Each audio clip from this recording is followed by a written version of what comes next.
Hi everyone, this is Bin Save from Evika. അങ്ങനെ നമ്മുടെ iOS 18 beta 2 ഇപ്പോൾ apple release ചെയ്തിരിക്കുകയാണ്. ഈ ഒരു അപ്ഡേഷൻ വന്നിരിക്കുന്നത് ഏകദേശം 1.12 GB എൻ്റെ ഐഫോൺ 11ൽ വന്നിരിക്കുന്നത്.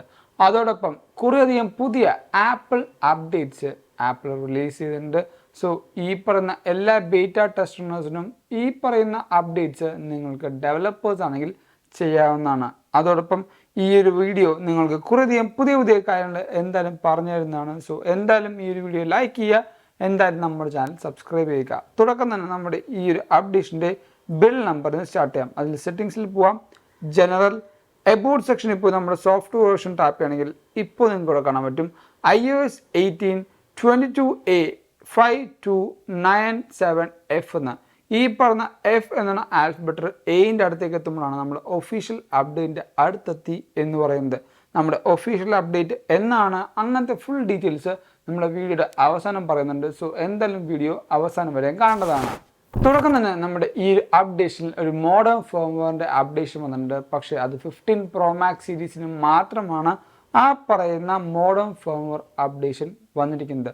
ഇനി ഏറ്റവും വലിയൊരു മേജർ ചേഞ്ച് വന്നത് ഇത്രയും നാളും നമ്മൾ കാത്തിരുന്ന RCS, അതായത് റിച്ച് കമ്മ്യൂണിക്കേഷൻ സർവീസ് എന്ന് പറഞ്ഞ മെസ്സേജിങ് സിസ്റ്റം നമ്മുടെ iOS 18ൽ വന്നിരിക്കുകയാണ്. അതിന് സെറ്റിങ്സിലേക്ക് പോവാം. നേരെ ഈ പറഞ്ഞ ആപ്ലിക്കേഷനിൽ പോയി കണ്ട് മെസ്സേജസ് ആപ്പിലേക്ക് പോവാം. ഈ ഒരു മെസ്സേജ് ആപ്പിലേക്ക് ചെന്ന് താഴത്തേക്ക് ചെല്ലുമ്പോൾ ഇവിടെയായിട്ട് നമ്മുടെ RCSൻ്റെ ഓപ്ഷൻ കാണാൻ പറ്റും. പക്ഷേ അൺഫോർച്ചുനേറ്റ്ലി ഇപ്പോൾ ആ ഒരു ഓപ്ഷൻ US മാത്രമാണ് അവൈലബിൾ ആയിട്ടുള്ളൂ. വരുന്ന ഓരോ അപ്ഡേഷനിലും നമ്മുടെ വേൾഡ് വൈഡ് ആയിട്ട് ഈ ഒരു RCS ഓപ്ഷൻ ആപ്പിൾ റിലീസ് ചെയ്യുന്നതായിരിക്കും. അതേപോലെ നമുക്കൊരു പുതിയ മാറ്റം വന്നിരിക്കുന്നത് നമ്മുടെ ഈ പറഞ്ഞ ഹോം സ്ക്രീനിൽ വന്ന ആ ഒരു ആപ്പ് ഐക്കൺ ചേഞ്ചിനാണ്. നേരെ നമ്മൾ ടച്ച് ആൻഡ് ഹോൾഡ് ചെയ്യുക, എഡിറ്റിൽ പോയി കണ്ടിട്ട് നമ്മുടെ കസ്റ്റമൈസ് ഓപ്ഷനിലേക്ക് പോകാം. ഇവിടെ ഈ ഒരു കസ്റ്റമൈസ് ഓപ്ഷനിലും ചെറിയ ഒരു ഗ്ലിഫിൻ്റെ മാറ്റം വന്നിട്ടുണ്ട്. നേരത്തെ ഈ ഒരു ഗ്ലിഫ് ഐക്കൺ ആയിരുന്നില്ല, വേറൊരെണ്ണമായിരുന്നു. അതിനും ചെറിയൊരു മാറ്റം ആപ്പിൾ കൊണ്ടുവന്നുണ്ട്. എനിവേ കസ്റ്റമൈസിൽ ടാപ്പ് ചെയ്യാം. ഇവിടെ ഇപ്പോൾ ലൈറ്റ് മോഡാണ് ഞാൻ സെലക്ട് ചെയ്തിരിക്കുന്നത്. ഇത് ഡാർക്കിലേക്ക് മാറ്റുമ്പോൾ ഈ ഒരു ആപ്പ് സ്റ്റോറിൻ്റെ ഐക്കൺ മാറുന്നു. അതേപോലെ എല്ലാ ഐക്കൺസും ഐഫോണിൻ്റെ സെലക്ട് ആയ ഐക്കൺസ് മാറുന്നത് നിങ്ങൾക്ക് കാണാൻ പറ്റും. ഞാനിപ്പോൾ ഡാർക്ക് മോഡിലേക്ക് സ്വിച്ച് ചെയ്യാണ്, ഡാർക്ക് മോഡിലേക്ക് ചേഞ്ച് ആക്കി. പക്ഷേ ഇവിടെ നോക്കുമ്പോൾ ആപ്പ് സ്റ്റോറിൻ്റെ ഐക്കൺ ആക്ച്വലി ചേഞ്ച് ആയിട്ടില്ല. അതൊരു ബഗ്ഗാണ്. ഈ ഒരു ഐക്കൺ ശരിക്കും നമുക്ക് മനസ്സിലാക്കണമെങ്കിൽ നേരെ സെറ്റിങ്സിലേക്ക് പോവാം. അവിടെ താഴെ ബാക്കിലേക്ക് വരുമ്പോൾ ഈ ഒരു ആപ്പ് സ്റ്റോറിൻ്റെ ലോഗോ ഉണ്ടോ, ഇതാണ് ഈ പറഞ്ഞ ഡാർക്ക് മോഡിൽ വരുന്ന പുതിയ ആപ്പ് സ്റ്റോർ ഐക്കൺ എന്ന് പറയുന്നത്. ഇത് നമ്മുടെ ബഗ് ഉള്ളതുകൊണ്ടാണ് ഈ ഒരു കളേഴ്സ് ചേഞ്ച് ആവാത്തത്. പക്ഷേ ഇവിടെ നിങ്ങൾക്ക് നോക്കുമ്പോൾ മനസ്സിലാവും ഈ കളേഴ്സ് എല്ലാം ടിൻഡറായിട്ട് ഫീൽ ചെയ്യുന്നുണ്ട്. അതേപോലെ കുറേ ഐക്കൺസൊക്കെ ബ്ലാക്ക് ആയിട്ടുണ്ട്. ഈ ബുക്കിൻ്റെ ഐക്കണും അതേപോലെ റിമൈൻഡർ ഐക്കണും കോണ്ടാക്ട്സും ഹോമും എല്ലാം ഒരു ഡാർക്ക് തീമിലേക്ക് പോയിട്ടുണ്ട്. പക്ഷേ ഈ പറയുന്ന ഇതുണ്ടോ, ഇതേപോലെ ഒരു കുറേയധികം ബഗ്ഗുകൾ ഈ പറഞ്ഞ ബീറ്റയിൽ നമുക്ക് ഇപ്പോഴും നിലനിൽക്കുന്നുണ്ട്. ആ ഒരു ബീറ്റ ബഗ് ആയതുകൊണ്ടാണ് ഈ പറഞ്ഞ ആപ്പ് സ്റ്റോറിൻ്റെ കളറ് ചേഞ്ച് ആവാത്തത്. ആക്ച്വലി നമ്മുടെ ഈ പറഞ്ഞ ആപ്പ് സ്റ്റോർ ഡാർക്ക് മോഡിലേക്ക് ഇടുമ്പോൾ ഈ ഒരു കളറിലേക്ക് നമുക്ക് ചേഞ്ച് ആയിട്ടുണ്ട്. അതേപോലെ ആപ്പിളിൻ്റെ സെലക്റ്റഡ് ആയ എല്ലാ ആപ്സിൻ്റെ ഐക്കണും ഈ പറയുന്ന സെറ്റിങ്സിലും നമുക്ക് മാറിയിട്ടുണ്ട്. കലണ്ടർ, ബുക്സ്, അങ്ങനെ താഴത്തേക്ക് പോകുമ്പോൾ ആപ്പിളിൻ്റെ എല്ലാ ആപ്സിനും ഈ പറഞ്ഞ ഹെൽത്ത്, ഐട്യൂൺസ് എല്ലാത്തിലും ആ ഒരു ഡാർക്ക് മോഡ് ആപ്പിൾ കണ്ടിന്യൂസ് ആയിട്ട് പിടിച്ചിട്ടുണ്ട്. അടുത്ത വന്നിരിക്കുന്ന മാറ്റം iOS 18നും macOS Sequoia'യുമായിട്ടുള്ള ഏറ്റവും വലിയ ആ ഒരു മാറ്റമാണ്. ഈ പറഞ്ഞ സെറ്റിങ്സിലേക്ക് പോവാം.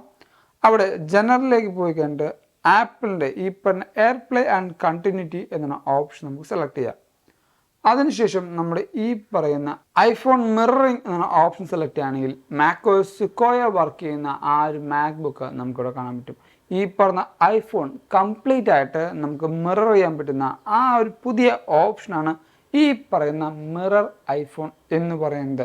അതോടൊപ്പം തന്നെ നമുക്ക് കൺട്രോൾ സെൻറ്ററിലും കുറേയധികം പുതിയ മാറ്റങ്ങൾ ആപ്പിൾ കൊണ്ടുവന്നുണ്ട്. നേരെ നമ്മുടെ കൺട്രോൾ സെൻറ്റർ എടുക്കാം.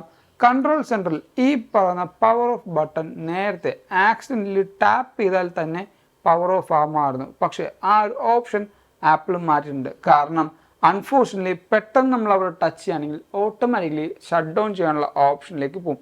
പിന്നീട് പാസ്വേഡ് കുത്തണം. പക്ഷേ ഇനി നമുക്ക് ടച്ച് ആൻഡ് ഹോൾഡ് ചെയ്താൽ മാത്രമാണ് ഈ പറയുന്ന കൺട്രോൾ സെൻറ്ററിൽ നിന്ന് നമുക്ക് ഷട്ട് ഡൗൺ ഓപ്ഷനിലേക്ക് വരുന്നത്. അതേപോലെ അടുത്ത വന്നിരുന്ന മാറ്റം നമ്മുടെ ഐപാഡിനാണ്. ഐപാഡിൽ വന്നിരുന്ന പുതിയ മാറ്റം iOS 18-ൽ സൈഡ് ലോഡിങ് ഐപാഡിലും ആപ്പിൾ കൊണ്ടുവരുന്നുണ്ട്. ഈ ഒരു മാറ്റം EU-ൽ മാത്രമാണ് ഇപ്പോൾ വന്നിരിക്കുന്നത്. ഇനി ഭാവിയിൽ ഈ പറഞ്ഞ വേൾഡ് വൈഡ് ആയിട്ട് സൈഡ് ലോഡിങ് ആപ്പിൾ എല്ലാ ഐപാഡിലും ഐഫോണിലേക്കും കൊണ്ടുവരാൻ പ്ലാൻ ചെയ്യുന്നുണ്ട്. പിന്നീട് അടുത്ത വന്ന മാറ്റം നമ്മൾ ട്രാൻസ്ലേറ്റ് ആപ്പിലാണ്. ഈ ഒരു ട്രാൻസ്ലേറ്റ് ആപ്പിൻ്റെ ഈ ഒരു ഐക്കണും നമുക്ക് പുതുതായിട്ട് ചേഞ്ച് ചെയ്തിട്ടുണ്ട്. ഈ പറഞ്ഞ ട്രാൻസ്ലേറ്റ് ആപ്പ് എടുക്കുകയാണെങ്കിൽ ആദ്യം ഒരു സ്പ്ലാഷ് സ്ക്രീൻ വരുന്നതാണ്. ഇവിടെ ഏറ്റവും ഇൻട്രസ്റ്റിംഗ് ആയിട്ട് എനിക്ക് തോന്നുന്നത് നമുക്ക് ഇനി മുതൽ ഹിന്ദി ട്രാൻസ്ലേഷൻ നമ്മുടെ ഇംബിൾഡ് ആയിട്ടുള്ള ആപ്പിൾ ട്രാൻസ്ലേഷൻ ആപ്പിൽ നമുക്ക് ചെയ്യാനുള്ള ഓപ്ഷൻ നമുക്കിവിടെ വരുന്നുണ്ട്. ഈ പറഞ്ഞ ഇൻ്റർഫേസും ബാക്കി കാര്യങ്ങളൊക്കെ നമുക്ക് കുറച്ചുകൂടെ മിനിമലായിട്ടാണ് വന്നിരിക്കുന്നത്. ആ ഒരു ഹിന്ദി ട്രാൻസ്ലേഷൻസും നമുക്കിവിടെ വന്നിട്ടുണ്ട്. ഇനി ഈ പറയുന്ന iOS 18-ൽ ആപ്പിൾ ഏറ്റവും കൂടുതൽ ഫോക്കസ് ചെയ്തത് നമ്മുടെ പുതിയ സിറിയിലും അതേപോലെ ആപ്പിൾ ഇൻ്റലിജൻസിലുമാണ്. പക്ഷേ ഈ ഒരു അപ്ഡേഷനിലും ആപ്പിൾ ഈ പറഞ്ഞ പുതിയ സിറിയും അതേപോലെ ആപ്പിൾ ഇൻ്റലിജൻസും കൊണ്ടുവന്നിട്ടില്ല. പക്ഷേ ലാസ്റ്റ് ബീറ്റിൽ iOS 18-ൻ്റെ ഫസ്റ്റ് ബീറ്റിൽ കുറച്ചധികം കൂട്ടുകാർ ഈ പറഞ്ഞ സിറിയുടെ ആ ഒരു വിഷ്വൽ ലുക്കപ്പ് അല്ലെങ്കിൽ ആ ഒരു വിഷ്വൽ ചേഞ്ചിന് വേണ്ടി കുറച്ചധികം ട്വീക്സുകളും ബാക്കി കാര്യങ്ങളും ചെയ്തായിരുന്നു. ആ ഒരു കാര്യം ബീറ്റ 2-ൽ നമുക്ക് സപ്പോർട്ട് ചെയ്യില്ല. അത് ആപ്പിൾ തന്നെ ആ ഒരു ട്വീക്ക് റിമൂവ് ചെയ്തിട്ടുണ്ട്. സോ ആ ഒരു ഓപ്ഷൻ iOS 18-ൻ്റെ ബീറ്റ 2-ൽ വർക്കാവില്ല. ആപ്പിൾ ഒഫീഷ്യലി റിലീസ് ചെയ്യുമ്പോൾ നമുക്കത് ക്ലിയർ ആയിട്ട് കിട്ടുന്നതായിരിക്കും. ആപ്പിൾ ഇൻ്റലിജൻസ് 15 Pro ഓർ ലേറ്ററിൽ മാത്രമായിരിക്കും നമുക്ക് ലഭിക്കുന്നത്. ഇനി ബഗ്ഗുകളുടെ കാര്യം പറയുകയാണെങ്കിൽ നേരത്തെ ഞാൻ ഒരു ആപ്പിൻ്റെ ആ ഒരു ഐക്കൺ ഫോമാറ്റ് API-ൻ്റെ ആ ഒരു ഫോമാറ്റിലേക്ക് ഓട്ടോമാറ്റിക്കലി സ്വിച്ച് ആവുന്നത് കാണിച്ചു തന്നായിരുന്നു. അതേപോലെ നിങ്ങൾ വീഡിയോ ശ്രദ്ധിച്ചിട്ടുണ്ടെങ്കിൽ ഈ പറഞ്ഞ കോളിംഗ് ഓപ്ഷൻ കുറേ നേരമായിട്ട് ഇവിടെ ബഗ് അടിച്ച് കിടക്കുന്നുണ്ട്. എനിക്കൊരു മിസ് കോൾ വന്നായിരുന്നു, പക്ഷേ അത് മിസ് കോളിൻ്റെ ഒരു ഓപ്ഷനിൽ കറക്റ്റായിട്ട് വന്നിട്ടുണ്ട്. പക്ഷേ ഈ കാണുന്ന കോളിംഗ് ബട്ടൺ അല്ലെങ്കിൽ ആ ഒരു കോളിംഗ് ടോഗിൾ ഇപ്പോഴും പോർട്ടില്ല. അതുപോലെ ടാപ്പ് ചെയ്യുമ്പോൾ അത് വർക്ക് ചെയ്യുന്നില്ല. ഇങ്ങനെ കുറേയധികം ബഗ്ഗുകൾ നിങ്ങളുടെ ഫോണിൽ വരാനുള്ള ചാൻസ് ഉണ്ട്. അതുകൊണ്ടാണ് ഞാൻ നേരത്തെ പറഞ്ഞത് നിങ്ങളുടെ പ്രൈമറി ഫോൺ ആണെങ്കിൽ ഈ പറഞ്ഞ ബേറ്റാസ് അപ്ഡേറ്റ് ചെയ്യാതിരിക്കുക.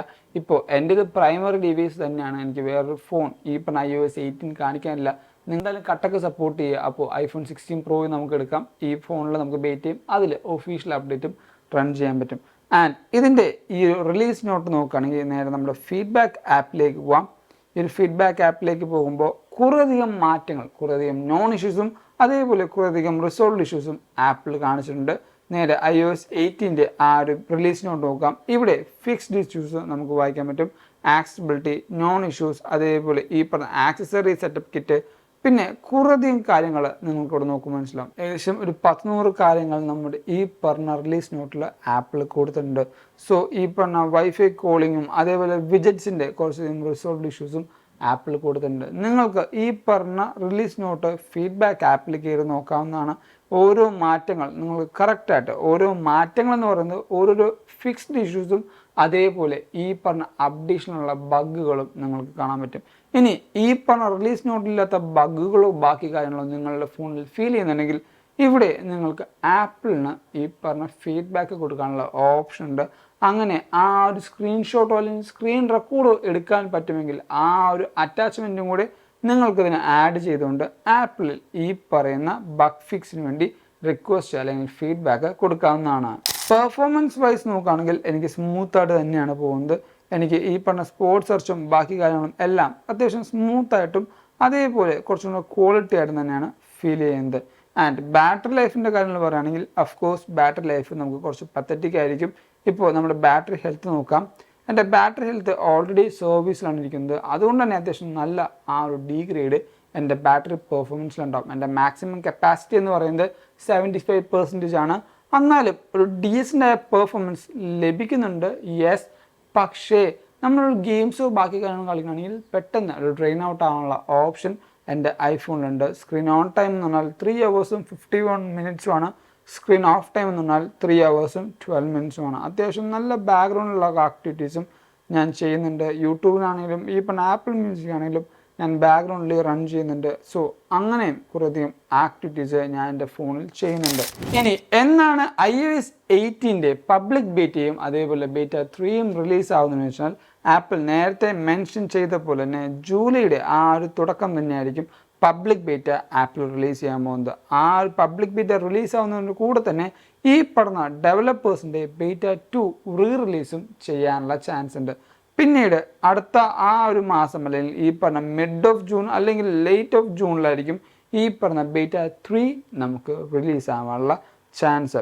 ആ ഒരു ബീറ്റ അല്ലെങ്കിൽ ഈ പറഞ്ഞ ലേറ്റ് ഓഫ് ജൂലൈയിൽ തന്നെ നമ്മുടെ iOS 17.6ൻ്റെ ബീറ്റാസും ആ ഒരു ഒഫീഷ്യൽ അപ്ഡേറ്റും നമുക്ക് വരാനുള്ള ചാൻസ് ഉണ്ട്. ഈ ഒരു iOS 18ൻ്റെ ഒഫീഷ്യൽ അപ്ഡേറ്റ് എന്ന് പറഞ്ഞാൽ മിക്കവാറും ഈ പറയുന്ന മിഡ് ഓഫ് സെപ്റ്റംബറിലായിരിക്കും ആ ഒരു official update usually apple release ചെയ്യുന്നത്. സെപ്റ്റംബറിൽ തന്നെ ആയിരിക്കും ഐഫോണിൻ്റെ ഇവൻറ്റും. സോ ഐഫോൺ റിലീസ് ചെയ്തതിനും കഴിഞ്ഞിട്ടായിരിക്കും ഈ പറയുന്ന iOS 18 നമുക്ക് കാണാൻ പോകുന്നത്. iPhone 16 നമുക്ക് ഷിപ്പ് ചെയ്യുമ്പോൾ ഓൾറെഡി അതിൽ ഇംപ്ലിമെൻറ്റ് ചെയ്യാൻ പോകുന്നതും നമ്മുടെ ഈ പറഞ്ഞ iOS 18 ആയിരിക്കും. സോ ഇതൊക്കെയാണ് നമ്മുടെ ഈ പറഞ്ഞ iOS 8ൻ്റെ പുതിയ മാറ്റങ്ങൾ എന്ന് പറയുന്നത്. ഈ ഒരു ബീറ്റയിൽ കുറേയധികം കാര്യങ്ങൾ ഇനിയും ഒളിഞ്ഞു നടക്കുന്നുണ്ട്. സോ ഇനിയും കുറേയധികം ഫീച്ചേഴ്സ് നമ്മൾ റിവീൽ ചെയ്യുന്നതാണ്. അതുകൊണ്ട് നമ്മുടെ ചാനൽ എന്തായാലും സബ്സ്ക്രൈബ് ചെയ്യുക, നമ്മളെ സപ്പോർട്ട് ചെയ്യുക. ഈ ഒരു വീഡിയോ നിങ്ങൾക്ക് ഇഷ്ടമായാൽ ഇപ്പോൾ തന്നെ ലൈക്ക് ചെയ്യുക, എല്ലാ കൂട്ടുകാർക്കും ഷെയർ കൊടുക്കുക. അതോടൊപ്പം നമ്മുടെ ഇൻസ്റ്റാഗ്രാമിലും ടെലിഗ്രാമിലും നിങ്ങൾ ഫോളോ ചെയ്യുന്നതിന് എന്തായാലും ഫോളോ ചെയ്യുക. ലിങ്ക് ഞാൻ നമ്മുടെ ഡിസ്ക്രിപ്ഷൻ ബോക്സിൽ കൊടുത്തേക്കും. അതേപോലെ മലയാളത്തിൽ ന്യൂസ് വായിക്കാനാണെങ്കിലും നമ്മുടെ എവിക്കയുടെ വെബ്സൈറ്റിൽ നിങ്ങൾ പോയാൽ മതി, താഴത്തെ ലിങ്ക് കൊടുത്തേക്കാം. അല്ലെങ്കിൽ www.evica.com ജസ്റ്റ് ഒന്ന് സെർച്ച് ചെയ്താൽ മതി. And thank you so much for watching this video. This is Evin Xavier signing from Evica.